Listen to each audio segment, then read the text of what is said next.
આજ તો વેપારી બી ગયો કે મારી દુકાનનો વિડીયો કેમ ઉતારે છે. પછી તો અમે ત્રણેય ઉપડ્યા હેન્ડઓવર લઈને માર્કેટે રખડવા. પછી તો ભાવેશભાઈ હેન્ડઓવર ને આખી 180 ની પીડે ઝટપટ ઝટપટ ઝટપટ ઝટપટ. પછી તો પહોંચી ગયા ગોડાઉન ને થોડું કામ હતું ગોડાઉન ને તો ગોડાઉન ને પહોંચી ગયા. પછી તો ગોડાઉન થી નીકળી ગયા ને પહોંચી ગયા અન્નપૂર્ણામાં ચા પીવા, કેમ કે ચા વિના તો આપણે હાલે નહીં.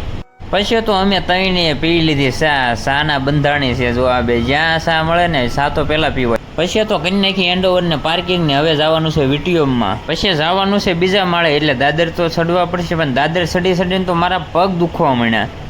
પછી પહોંચી ગયા આશીર્વાદમાં, ભાઈ બેસી ગયા વેપારી પાસે ને આ થોડુંક કામ હતું એ પતાવીને નીકળી ગયા બીજી માર્કેટ. પછી તો પહોંચી ગયા રાધે કૃષ્ણ માર્કેટમાં, કેમ કે સૂટ લાયા છે, સૂટના સેમ્પલ બતાવવાના છે થોડાક. પછી તો બધું કામ પતી ગયું, નીકળી ગયા બહાર.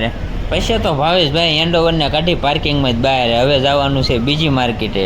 પછી તો ભાવેશભાઈ હેન્ડઓવર ને ચડાવી ફૂલ માથે, અને ફૂલ માથેથી જો માર્કેટો બધી આવી દેખાય જો. પછી તો પહોંચી ગયા ત્રણે ખેતલા અપાય ચા પીવા, અને ત્રણે પી લીધી ચા. પછી તો પી લીધી ચા ને હવે જવાનું છે ખાતે. પછી તો કરી નાખ્યા દીવાબત્તી. આજના વ્લોગમાં એટલો જ હતો. સારો લાગ્યો હોય તો લાઈક ફોલો અને શેર કરતા જજો. Tata bye bye.